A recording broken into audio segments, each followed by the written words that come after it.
Have you ever wondered if it's possible to achieve over a 90% call booking rate? In today's episode, we dive deep into the secrets of building an unbeatable office culture and mastering communication in the home service industry.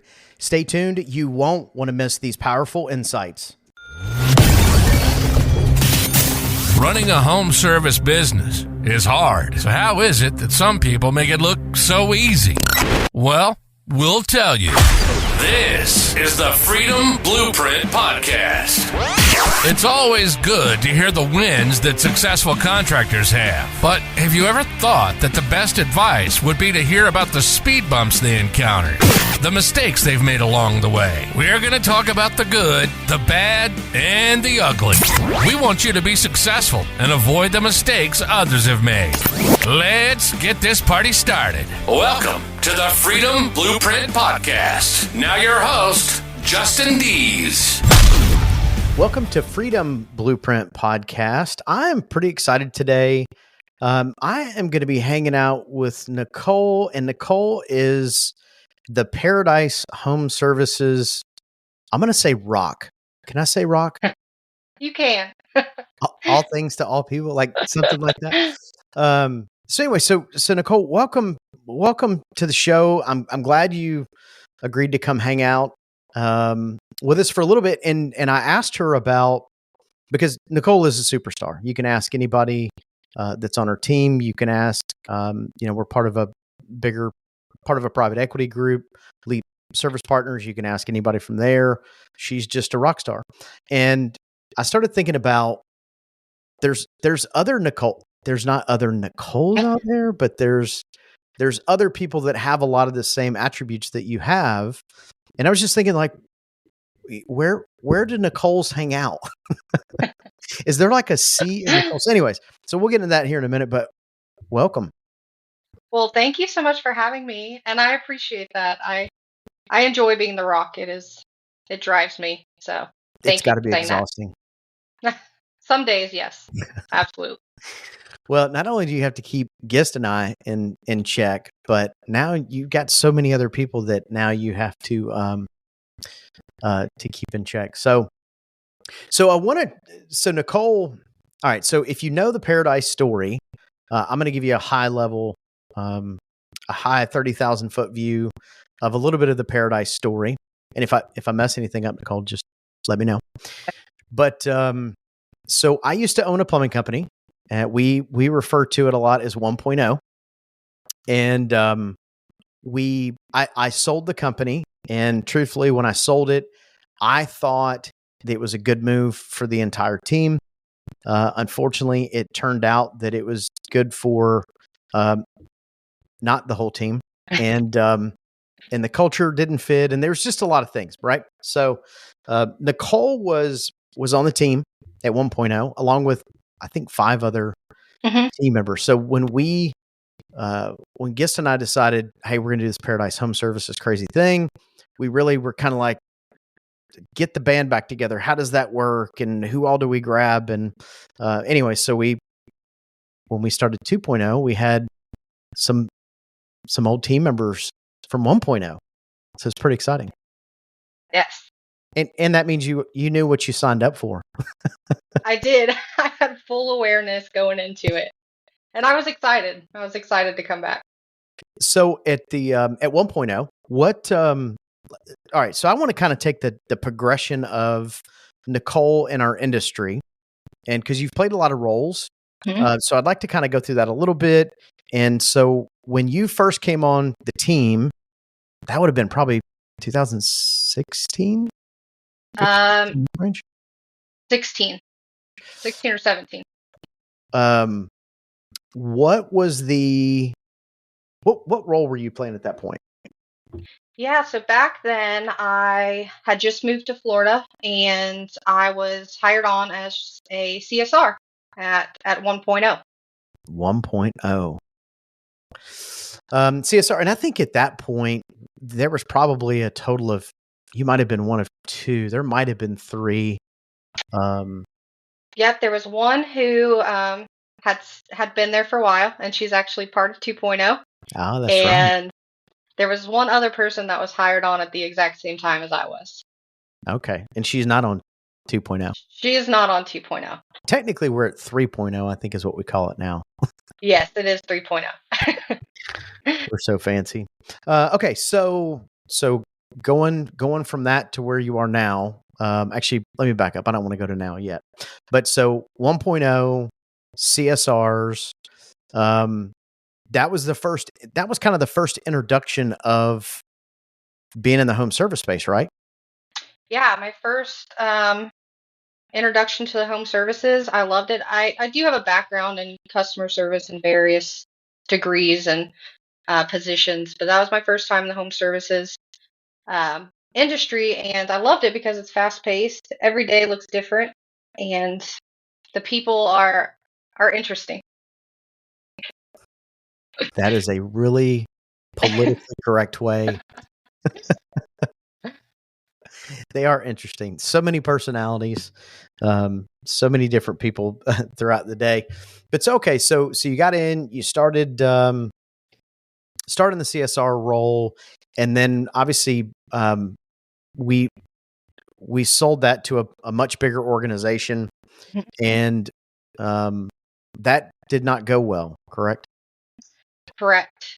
I think after 1.0 sold, I stuck around with the other company for about 3 months, give or take. You were one of the long termers then, weren't you? I was one of the longest ones there at 3 months, but it was a culture shock going from what we were used to at 1.0 and the respect level, and then moving to this other company where I was just kind of put to the corner and just kind of sit over there. And I don't do well with sitting in the corner.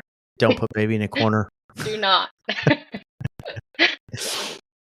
So that's interesting though, because there is a lot of acquisitions, and obviously we've gone through an acquisition now with Leap Service Partners, and when we first started talking with Leap, that was one of our big concerns. Is I didn't want to recreate what happened before, because our team is just they deserve better, like, quite frankly.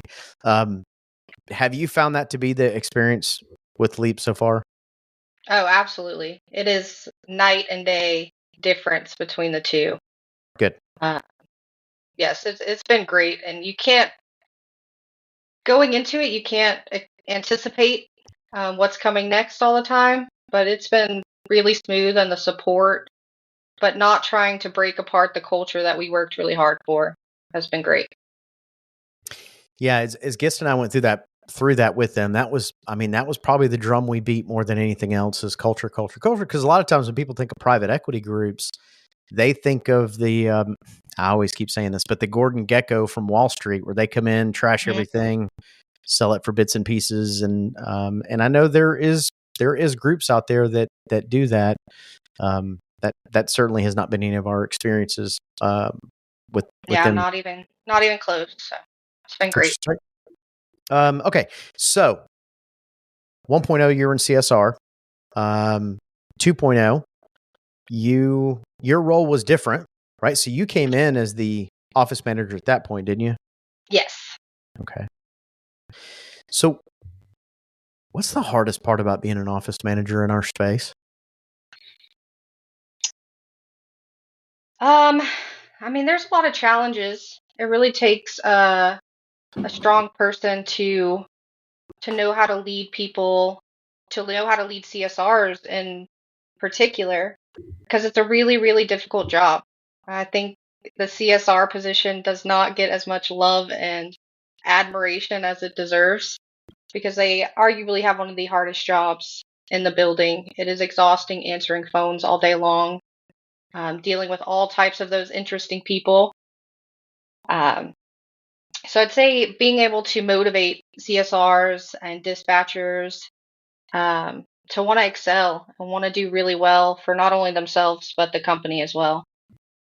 Well, because let's be honest, we all spend a whole truckload of money to get the phone to ring. And then if the phone rings and it's not handled correctly, now you spend a whole truckload of money for nothing. So, I want to, this whole thing is about bragging on you anyway. So, what was your call booking rate for your team last month? 93%. Am I off? Can you repeat that one more time? 93%. What? Okay, so 93%, and for most people, for most companies out there, typically their goal is 80%. Honestly, companies that I'm in and out of, a lot of times I see it closer to 75%, which, by the way, let me say this on the 93%, because I know that somebody is listening to this and they're going, well, here's the deal. Because we go in and we check them. So there's not, we don't have a whole lot of grace for it's you book it or you don't. Like if they're calling for a service and we don't book them and they don't, then it's a no-go. So, what are some things that you've done with your team to get that level? Because I mean, again, most companies don't come anywhere close to that. Yeah, I think it's a few things. Obviously, incentivizing is one way. But also people generally want to do well and you can kind of encourage that. But when you get a team together that wants to do well for each other, that's when the real difference happens is our team, as we have it right now, they don't want to let the next person down. They don't want to let their team down. And they go through all the check marks to make sure that we book that call. We actually have gotten so good at booking calls. Now we're like working on the selective call when we're coming into summer. Our HVAC team is slammed. All right, now we need to work on selective scheduling. Well, and I think that's a good point because, part of one of the biggest challenges with dispatchers is, to be a good dispatcher, you can't be 100% of a people pleaser, because there's times when you have to push calls for no cool calls that you just have to push.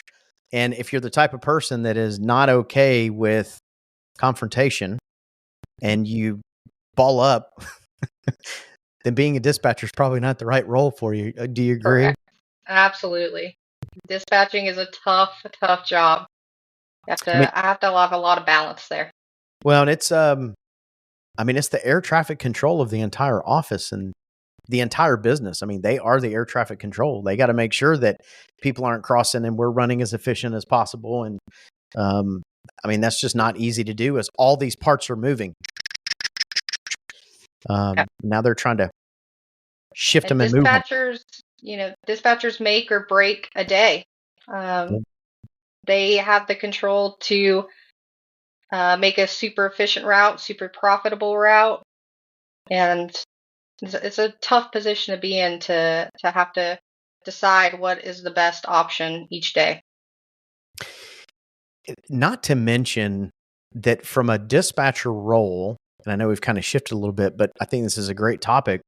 Part of the other challenge with a dispatcher is not only do they have to be comfortable with conflict when it comes to customers and moving, but also technicians, right? Yes. And managing those many personalities. That is one of the other difficult parts is you spend a lot of time talking to technicians all day long and deciding, you have to be firm with them, but you don't want a relationship with a technician that's a little hostile or not great. So you have to navigate to, hey, I really need this ran and this job to be taken care of. Without giving them really the option, it's going to happen, but presenting that in a way where they feel like they're helping out the team and they're helping out the office and they're making everybody's life easier and they appreciate the recognition. You're like, I need you to run this call, please and thank you. Exactly. So get that van moving. A little bit of like, maybe we'll look at Thursday or Friday of getting you off early if you can pick up a couple things for me today. So a little give and take there too. Well, and I think that's such an important part of the culture too, right? So, your CSRs and your dispatchers and your techs, they have to all mesh together and communicate very well together to where they're open. Everybody's open with communication back and forth. Because if not, it's very easy to feel, for the technicians to feel like the man on the island, person on the island. And then for the office, it's easy to feel like, well, they don't care. When the truth is none of that's the case. Everybody does actually have a lot of mutual respect in most offices. I think in ours, I just think we kill it. I think we crush it. I agree. And that's from you, right? Like that's your leadership. That's your communication with your team. That's from you. So that's all. Yeah, it took a lot of growth, not only on my part, but getting the right people in the right seat on the bus. A lot of pains and struggles to get where we are. It's never easy to let someone go. And you and I have talked about this quite a bit, but it is one of those things when, if you're doing the things that you're supposed, like for us, right? We're doing the team member commitments, we're doing one-to-ones. And so if ever someone is not a right fit for the team and you're letting them know, you've been letting them know for however many months during the training. And that doesn't mean you don't get to I'm going to have to let you go. And they're like, oh, I had no idea. I was like, are you paying attention to the last 7 one-to-ones we've been having where we've had the same, anyways. But yeah, so let's talk about one-to-ones a little bit, because we talk about them from a technician standpoint. What are some pros to doing one-to-ones with your team? I think there's a lot of pros. Just the opportunity to sit down, because obviously I'm in the office every day, but I'm a busy person. I'm here, I'm there, I'm a little bit of everywhere. So just to sit down with your team members and say, hey, what is going on? And we don't make it a formal thing. Actually, all my team knows that it's super informal. Anything that they want to talk about is open, but it gives them the opportunity to just have some one-on-one time, exactly one-to-one, just to say what's going on. And you really I learn the most in those places, because it gives the opportunity for them to be open and say, hey, you weren't here on Thursday, this happened and I didn't know what to do, and then this happened, and we just talk through it. And of course we go over KPIs, how's everything looking, but most importantly, I get to figure out where the struggles are, and where opportunities for growth are. Okay, so I think one-to-ones have been one of those things that we started doing even back in 1.0 days that's made one of the biggest impacts on our business. And it's because I think most companies miss the two-way communication. Like they get the one-way communicate, like I get to tell you to do something, you go do it, and if you don't like it, I don't care. So I think one-to-ones really develops that two-way communication of, I need something from you, and do you need anything from me? And I think that's what's really powerful in doing those, is that you do have that two-way communication. And I think that they feel good about it. Yeah, the last question on the one-to-one is literally, what do you need from me? And I am very strict with them. I'm not that strict about a lot of things, but I expect them to at least have one thing that they need from me every time we do a one-to-one, because I need to know how I can help you. That's really important to me. So that's my one strict rule, is you have to have something that I can help you with. I mean, that is just a leadership value bomb that Nicole just dropped over everybody listening. Boom. If I had a sound effect on this board, I would have hit that button. No, that's great. And I mean, and listen, you're following, like you're doing the team member commitments and you're watching their KPIs and you're doing the one-to-ones and you're consistent with your leadership and you're consistent with all these things. And the result is you have an amazing team. I do have an amazing team. Absolutely. That's pretty cool. So now, all right, we're going to shift gears a little bit. So for anyone listening and they're like, I need a Nicole.